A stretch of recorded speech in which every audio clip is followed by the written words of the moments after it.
Chapter 68. It wasn't until the day before the engagement that Serafina was about to move home, and at this moment, Vivian came to visit her again. She entered and saw Serafina packing her things, and suddenly asked hesitantly, "Are you going home?" Serafina didn't raise her head. "I called my grandmother and my younger brother, and I thought you must be busy filming recently, so I didn't bother you." Speaking of the movie, Vivian smiled. Dragon Painting has finished filming, and is in the post-production stage, so it will probably be released in 2 or 3 months. "Yeah, I heard from Emma, congratulations." Serafina turned her head and smiled brightly at her. Vivian was momentarily stunned. Ever since the two of them drew a safe line, Serafina had never smiled so freely at her like that. She was a little touched, and wanted to say something, but saw the 2 pillows on the bed. In her heart, her eyes followed Serafina, who had a set of men's clothes hanging in her wardrobe. She changed the subject. "I heard your mother will continue treatment." Serafina tucked her messy hair behind her ear, smiling firmly. "Yes, I will never abandon my mother." Vivian was silent for a long time, then asked again, "I received the engagement invitation, but some rumors kept changing back and forth, and you still didn't come home. I was wondering if it was true." "It's true. The last time it was postponed because Grandpa was worried about my health, but now I'm completely fine." Vivian's lips curled slightly, suddenly feeling uncomfortable. She turned her head away, looking at the vast scenery outside the window, and was stunned for a moment. "Do you know where Lily is?" Serafina's hand paused. "She was locked up by Harrison's people." "Can I," Vivian hesitated, "see her once?" Serafina did not answer. "Yesterday I went to visit my father in prison, although I hated him, but suddenly seeing him aged like that, I couldn't bear it. He was worried about Megan and Lily, and asked me to pass on a message." Speaking up to here, the face that was originally sorrowful suddenly turned into anger. "I really don't know what's so good about those 2 that he still misses them until now." Serafina still didn't reply, guessing that Vivian wanted to see Lily, perhaps to pass on a message, but to vent her anger was real. Vivian saw Serafina's indifferent expression, looking like she could guess her thoughts, so she was a bit embarrassed, but still said, "Serafina, the grudge between Lily and I is so deep, if we don't meet and talk it out once and for all, it will be uncomfortable for the rest of my life." Serafina sighed. "Well, let's just consider it as helping her get rid of her obsession. I'll tell Harrison for you, but I don't know if he'll agree or not." Vivian opened her mouth. "You said it but he didn't agree?" Although she thanked Serafina, she felt pain in her heart. On the engagement day, Mr. Lancaster not only invited all his relatives like on his birthday, but also let the media in freely. The previous turmoil between the Ashford and Kensington families, plus the serious accident of the Beaumont family, caused the engagement to be postponed. Outsiders speculated that the Lancaster family wanted to join forces with the Beaumont family to suppress the Kensington and Ashford families, so they wanted to marry Miss Serafina Beaumont. But the most surprising thing was that Jane Beaumont suddenly woke up, speeding up the destruction of these 2 families, also disrupting the previous progress. The engagement was postponed. The Lancaster family must have achieved their goal, feeling that they no longer needed this in-law. Many mothers and aunts were filled with hope in their hearts. Unexpectedly, as time passed, the situation changed. It was said that Miss Beaumont could not contain her grief and went back to the suburbs to recuperate. And the young master of the Lancaster family also followed her closely every day to take care of her, and it seemed that they were even living together. There were even doctors following her around. It seemed like she had a baby. So almost all eyes at the engagement ceremony were focused on Serafina's belly. The result was that she had a flat stomach, but it made them pay more attention to the Lancaster family's respect for Serafina. Wherever Harrison went, he took her with him, not leaving her for even half a moment. The Lancaster family's relatives and friends saw Serafina and greeted her with a smile, without a single joke, lovingly comforting the new bride's mood. When Grandpa Lancaster talked to Grandma Beaumont, he kept saying "Our Serafina," which made Grandma Beaumont's heart ache, and she didn't pay attention to him anymore. He even brought his 2 grandchildren to act spoiled with Serafina, seemingly wanting to imply something. Serafina was still happily teasing the 2 chubby babies who were shaking and swaying on the ground, but Harrison realized his grandfather's evil intentions, pulled him aside and asked what he was going to do. Grandpa was unusually excited. Andrew is going to be the father of the third child, you have to hurry up and catch up. Harrison felt his head full of black lines. Can you stop making a scene? It's just an engagement. Grandpa was very stubborn. It's okay, you can have a child first. I'm very open-minded. An engagement can't predict anything, there will always be changes, only children are the most stable. You have to seize the opportunity, having a child is good, only then can little Serafina come to our house. Harrison was speechless, looking at his grandfather in disbelief. It's true that you've been idle for too long, your political awareness and ideological level have plummeted. Don't care about me anymore. Grandpa saw his face was uncomfortable, he didn't say much more. The brat doesn't know how to chat, it's boring. I'm going to find my 2 grandchildren to play with. Harrison saw him leave, his face became serious, he considered, what his grandfather said actually made sense, he had to quickly get Serafina pregnant. The guests in the lobby were seated one after another. Serafina went into the lounge to put on makeup, changing into a white dress that was even more beautiful and elegant. She looked in the mirror and after being quite satisfied, she was about to go out when Harrison pushed the door open and entered. He glanced, except for him, all the other staff in the lounge had gone out. She looked at him blankly. His eyes were complicated, and he said, "My friend from the reconnaissance department has already narrowed down William's area of activity through the locations of the phone numbers he used." She was stunned, suddenly feeling unusually tense. He's still nearby. He firmly held her shoulder, moreover, he's in an industrial park south of the inner city. She lowered her eyes, then looked up at him again. So, he smiled, not very comfortable. He's there now, but a day later, a few hours later, or even immediately after that, he changed to another place. So now we...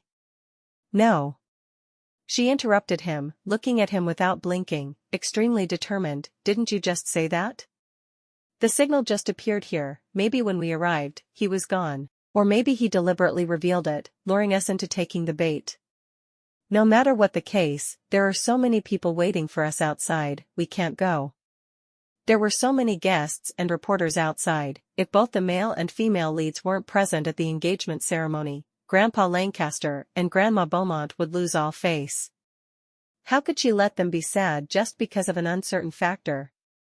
He looked at her determined appearance, and for some reason, his heart felt warmed. He knew that although William was her nightmare, she still chose to lean towards him. He curled his lips, a smile flashed across her face. Of course you don't need to go yourself, I'll send someone to handle this. You can rest assured and obediently get engaged to me, maybe in a few hours, he'll be arrested. She was stunned for a long time, and now she reacted, cursing him inwardly for being a damn cunning man, teasing her again. She glared at him in dissatisfaction, tiptoed and bit his lips hard. He shrank back a little, both angry and amused, stroking his lips and stuttering, "Are you a dog? Why are you asking? Anyway, you can't change your mind now." Her unreasonable, spiteful appearance in front of him made him feel very comfortable, and he just laughed. He stroked her cheek. "I'll go out first, wait for you."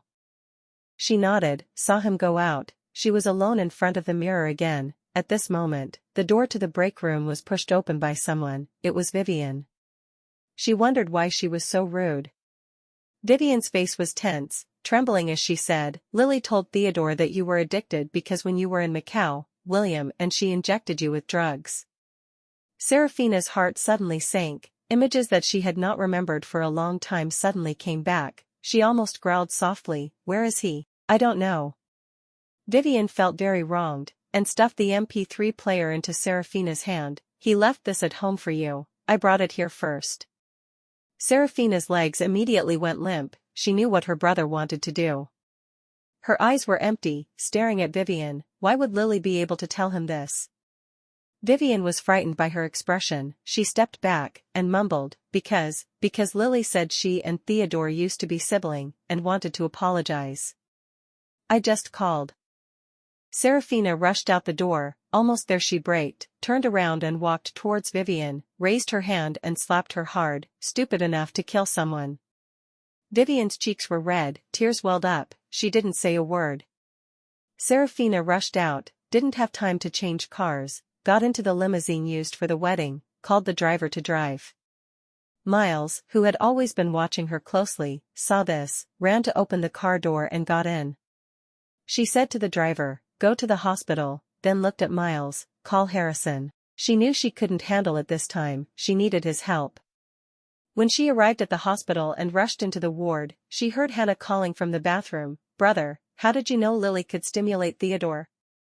Let him go, don't." She gritted her teeth, suddenly pulled out the gun from Miles' waist, and viciously kicked the bathroom door open. Hannah hadn't seen Serafina for a long time, but found her even more ferocious than before, still holding a gun in her hand, and immediately screamed in fear. She reflexively wanted to hang up, but unexpectedly Serafina walked over very quickly, one hand pressed the gun to her throat, the other hand grabbed her wrist. Hannah let go, and the phone fell into Serafina's hand. She held her cell phone and smiled faintly at William. "What? Set a trap to capture my brother?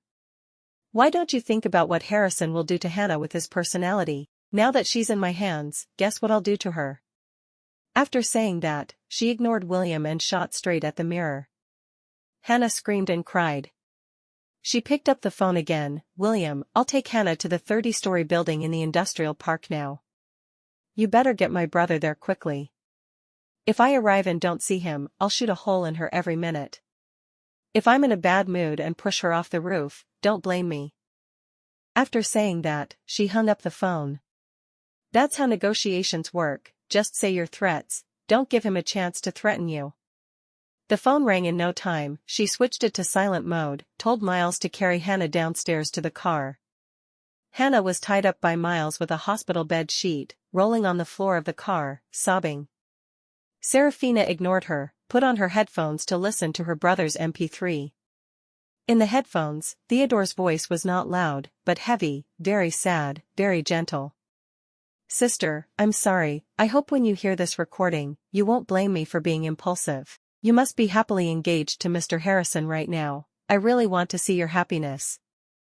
There's no one at home now, it's quiet. It's just me. I miss you so much. Before, I always said I wanted to be mature, to understand things, to protect you, but seriously thinking about it, I actually couldn't do anything. I didn't take the initiative to investigate anything related to Lily and William, even her true face. I only realized it thanks to your bitter plan. Afterwards, I didn't think about investigating all the servants in the house, causing you and Mom to have a car accident. Even your recent addiction was also because of them, right? I always knew that they wanted to harm our family, but I've always thought about stopping at business and never thought about it further. You thought I'd changed, grown up, but actually I haven't. I'm still a weakling. I can't protect my loved ones like before." She stared out the car window, tears falling drop by drop. "Theodore, it's not like that. Everything is just because you are a naturally good child. No matter how mature and careful you are, your heart is still pure like that. You will not actively smear others." His recording continued. "Sister, Felix and Mia have been punished. For the sake of family and morality, David's grandfather will not stand by and watch William do whatever he wants. Moreover, the Kensington family also has their remaining forces. If you keep taking revenge like this, how can you live in peace in the future? Sorry, Lily said William is still here, and will come to harm you. Although I don't know his exact location, I know David has been looking for him, and may have found him. I will go with David, don't worry. Of course I will only keep this recording in case I need it. If I am safe, I will destroy this recording first after returning home, and not let you hear it. It's over." She was stunned. David also attended. But listening to the content of Hannah's phone call just now, it seemed like William had caught Theodore. Could it be that her brother went to find David, and was accidentally caught by William? How could that be? She wiped her tears, took out her earphones. After a long silence, Miles said, "Third brother will be here soon." She nodded, not knowing why she felt somewhat reassured. and said, "Maybe David also intervened, you tell Harrison." Miles nodded.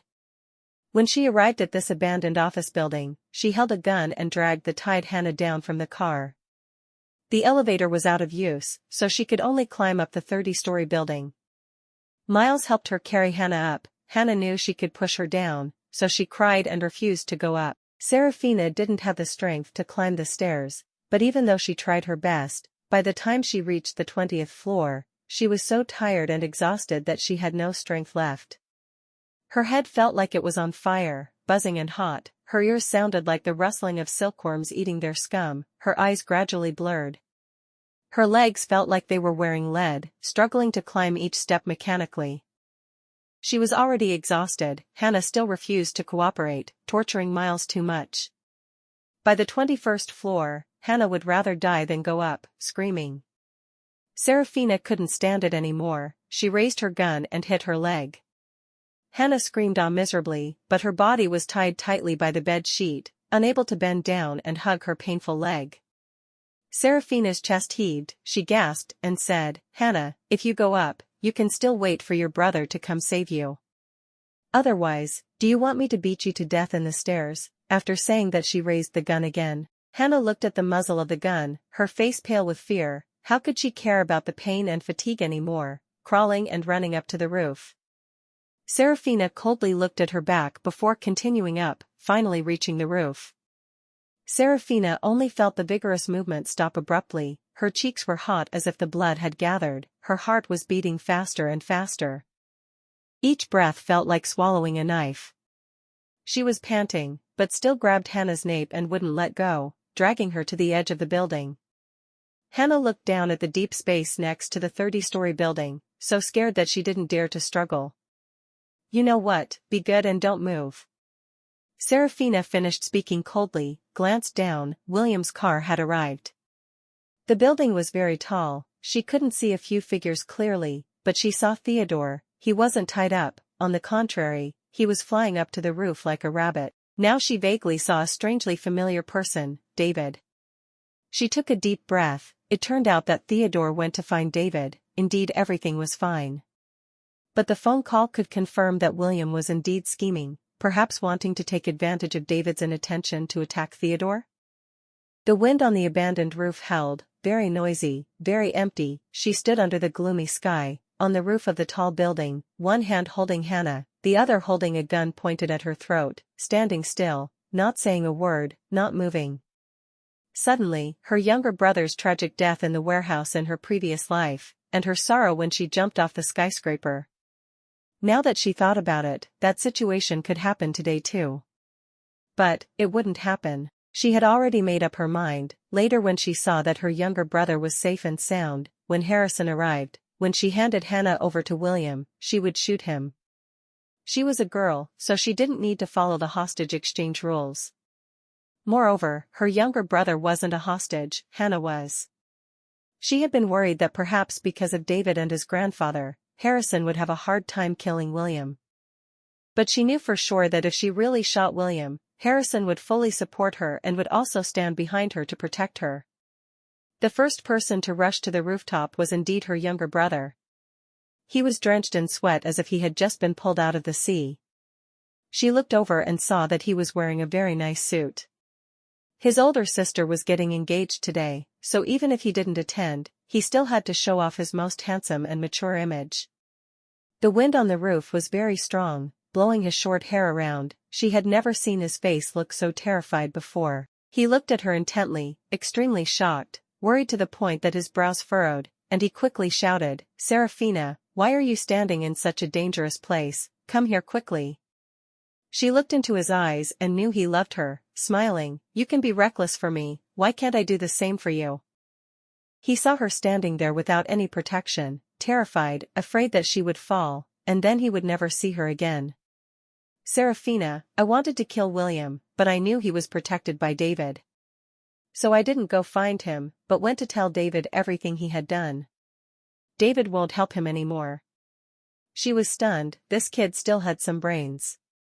But, even if David didn't help William, he wouldn't let him die in front of him today, otherwise he wouldn't be able to explain to his grandfather when he got home. So the most likely outcome today was that both sides hadn't finished their work, and then they would fall into a vicious cycle of revenge. She could find someone to kill William, but he wouldn't be killed that easily. He wasn't stupid. He would also find someone to take revenge on the Lancasters and Beaumonts. So the best way was for her to kill him. Her younger brother saw that she still didn't come, almost stomping his feet. "Sister, don't stand so far away, come here." Before he could finish speaking, William rushed forward, and as soon as he saw her pointing the gun at Hannah standing at the edge of the building, he raised his gun and pointed it at Theodore, but at the same time, David's gun was also pointed at him. William couldn't believe it. "David? You?" David's face was also covered in sweat, but his voice was still as cold as ice. "Theodore came to me. I won't let you kill him." William was irritated. Should we let Serafina kill Hannah? Only then did David look at Serafina and coldly say, "Aren't you going to come over?" Serafina looked into his cold, dark eyes and said nothing. At this moment, footsteps suddenly came from the stairs. She seemed to have telepathy. A second later, Harrison appeared on the rooftop. At this moment, he was no longer as calm and indifferent as usual. His face showed tension, but the moment he saw her, all emotions disappeared, leaving only pity and reassurance. When she saw him, her heart tightened and her throat choked up. She painfully called out, "Harrison." He knew she was waiting for him, but his heart was both painful and sad. His Serafina had been left with nowhere to go by those people once again. When Miles called him, he only wished he could cut William's flesh and bones. Just remembering her innocent and cheerful smile when she stood in front of Theodore every day, he knew that among all the relatives she had, the most important person in her heart was this little brother. If something really happened today, he didn't know if her hard-won peaceful and hopeful life would be shattered beyond repair once again. But every step she took, she told Miles to report the situation to him. Only then did he know that, although she was forced to this point, she still regarded him as a solid support. The rooftop was very high, without a roof, and the bright sunlight filled the air. His Serafina held Hannah with a cold expression, revealing a stubbornness to the point of defiance. He knew that at this moment, she only had one thought in mind, which was to kill William. When he walked up, she raised her head to look at him, her eyes filled with panic like a fawn. Her thin body also trembled slightly to the point that it was not easy to detect. His men also rushed to the terrace very quickly. On the terrace there were at least 50 or 60 people with cold faces and guns, divided into two groups. One group was Miles's, the other group was William's. Harrison stood between the muzzles of the two groups' guns, walked step by step closer, and reached out to Serafina. "You come here first, don't stand there, I'm worried."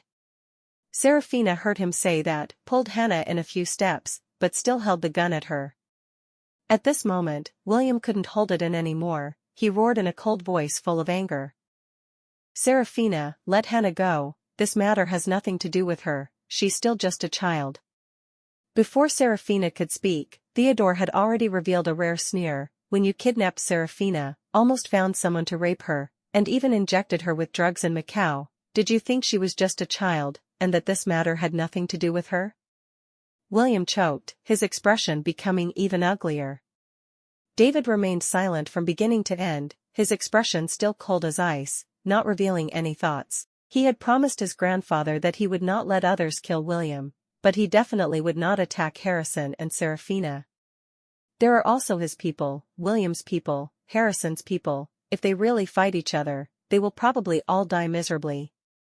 However, if they really do as Harrison told him before, he really can't interfere. He can only watch William find his own way to die. And if he reports it to his grandfather like that, his grandfather won't say anything more. After all, this is the rule. But psychologically, he really leans towards Harrison's words. Serafina pushes Hannah, walks step by step closer to William, tightens her grip on the gun in her hand. Just when she is about to shoot, William suddenly laughs. "Serafina, remember this, even if you kill me, the people behind me will still seek revenge on you." She is stunned, only to see William rush towards Theodore as fast as lightning. William reaches out to grab Theodore, and the gun in Serafina's hand is aimed straight at William. But at this moment, two other shadows rushed over. David grabbed William's hand tightly, broke it, and his gun fell to the ground. Harrison didn't know when he had sneaked up behind Serafina. Before she could do anything, he had already grabbed her hand firmly, holding it on the trigger. She couldn't pull the trigger nor could she pull it away. After a moment of chaos, William rushed forward to pull Hannah back, and Serafina's gun was also snatched away by Harrison, so she had no choice but to give up. Theodore saw that Serafina was fine and rushed forward to snatch her out of Harrison's arms, hugging her tightly. She was both angry and scared, tremblingly hugging him, tears streaming down his neck, wanting to curse him a few terrible words but couldn't say anything. Theodore also hugged her, gritting his teeth to hold back, but tears still dripped onto her back. Harrison silently looked at them for a long time before turning back to look at William, saying, "What you just said was right. If we are already at odds, then let's settle things today?" Anyway, he glanced at Hannah, "You're not without worries. Everyone has someone they care about, so let's just make a bet according to the rules." As soon as he finished speaking, everyone's expressions changed. David frowned, Miles's face also showed fear. Ben ran to Harrison, wanting to say something, but when he saw his eyes, he stopped talking in the end. Only Hannah was trembling in confusion. Serafina and Theodore didn't understand anything either, but Serafina realized something was wrong from everyone's expressions. She raised her head to look at Harrison, only to see his back. She was about to stand up when she saw William, who was squatting down to comfort Hannah, standing up, his face almost as cold as David's. He asked in a low voice, "According to the rules? You mean Russian roulette?" His words were carried away by the wind very quickly, but Serafina's whole body was cold,